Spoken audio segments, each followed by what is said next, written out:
Hey mamas, mommies to be, women, and all you wonderful lovers and supporters of women everywhere. Janelle here with you to have another quick discussion. Today I want to talk about authenticity.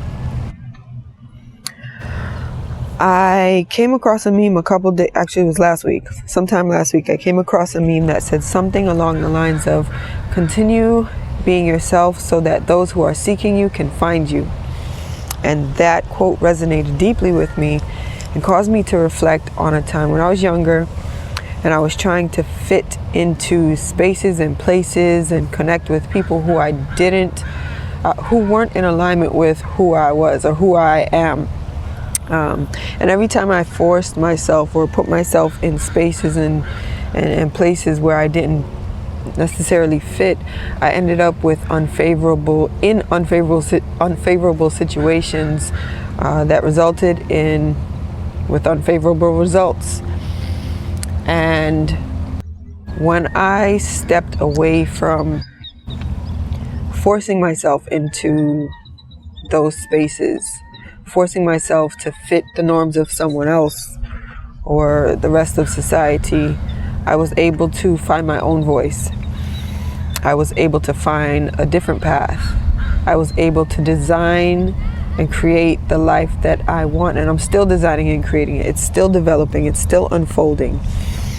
So I encourage you to step away from being so quick to follow what everyone else has designed for you, what everyone else is expecting of you. What do you expect of yourself? What are your norms? What does normal look like for you? Not for everybody else. What does it look like for you?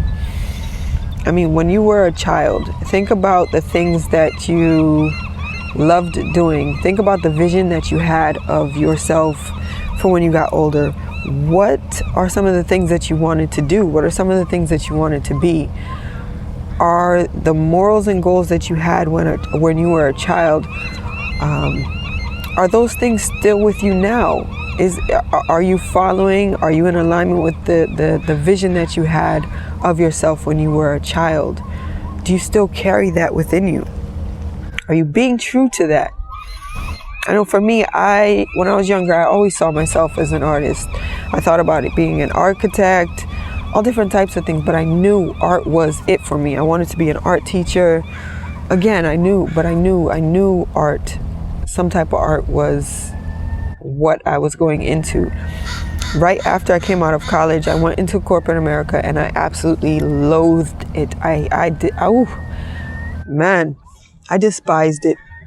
I was very good at my job, top sales, but I did not like the policies that the company was upholding, and we as employees were required to follow those policies. I didn't like them. I didn't like some of the things I had to do with clients. I did not like having to clock in and clock out just to use the bathroom. Imagine being a grown adult having to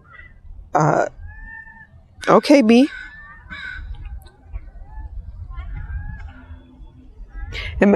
Imagine being a grown adult having to clock in and clock out just to use the bathroom. That time was regulated for me. And so I got to a point where my physical body started feeling all types of pain, and I went to different doctors. I went through physical therapy, and nobody could tell me what was wrong.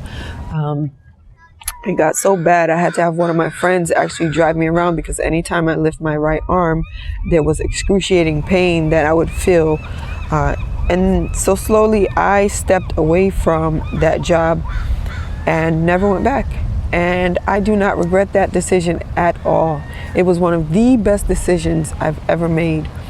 Yes, it's frightening and scary stepping away from 9 to 5, having that consistent flow, the norm of what everybody else expects of you, expected of me, what society expected of me. But I had to listen to my internal voice, and my entire body was telling me this is not it. And when I stepped away from that job, it took a few months, it took some time, but my body went back to normal. I had no more pain. The knots that I had in my stomach from getting up to have to go to work, they weren't there anymore. I was able to step onto my path of being an artist full time, and I was able to step into different business ventures. And it's been a journey, it's been a learning experience, but it's one that I embrace fully and I don't regret it. You might find yourself in situations where you're questioning, are these things that I'm doing, are they really in alignment with who I am? It might be the way you're parenting, the way you're eating, the job you're in. You might want to change careers. You might want to quit your job and start a business for yourself. Whatever it is that your internal voice is calling for, go do it. You might be called to go move somewhere else. Listen to that internal voice, because 99% of the time, 99.99999% of the time, your internal voice is what's leading to you, to what's best for you. And I'm not saying that listening to your internal voice will always be easy. There are difficulties that come along with it, like leaving the 9 to 5 meant that I didn't have that consistent cash flow that I was having with the 9 to 5. But again, like I said, it was worth it. It's still worth it. I do not see myself going back into corporate America at all. Life is still unfolding for me, and I am embracing the journey. So I encourage you all to find what your internal voice is saying for you. What is it guiding you towards? Listen to that and step into that fully. It's like we let fear dictate so much of what we're doing. Fear of being ostracized, of being ridiculed, of being the outsider. You have to understand that no matter what path you choose, people are going to talk. People are going to talk regardless. It's like the song with Rihanna and T.I., Live Your Life. People are going to talk regardless. But as you step deeper into your authentic self, as you step deeper into fully listening to your authentic voice, following your path, you will become firmer in your position. You'll become firmer in who you are. And what other people have to say won't sway you the way it used to. And you get to the point where you find out that being the outsider, being the outlier, being the weirdo is preferred. You're not following what everybody else is doing. You're creating new stuff. You're living a life of adventure. Yes, with bumps and complications like any life, but it's your life, and it's completely liberating when you step onto the path of listening to yourself. What do you want for you? Take some time to sit down.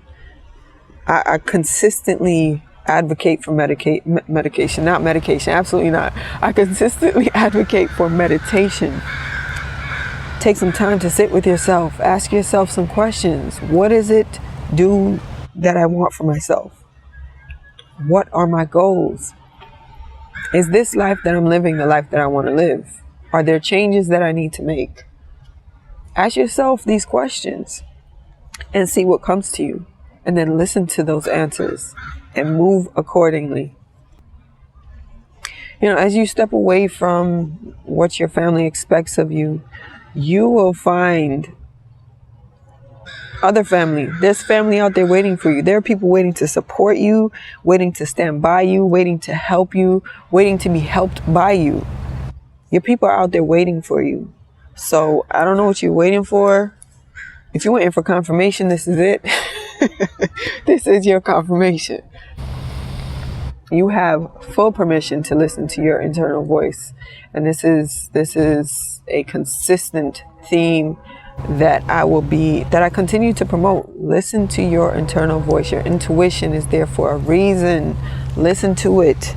There's so much stuff trying to dampen your intuition, trying to poison your internal voice. Take some time, meditate, flush all that stuff out. You might have a lot of chitter chatter in the beginning of your meditation, but with practice, you'll be able to hear your own voice. So continue practicing, continue meditating, continue stepping away from fear and stepping into your authentic self, stepping onto your path, doing the shit that makes you feel alive. All that other stuff does not matter. It doesn't matter. It's not in alignment with who you are. It doesn't matter. Step into who you are. I hope that was helpful to one, if not all of you. Until next time, peace.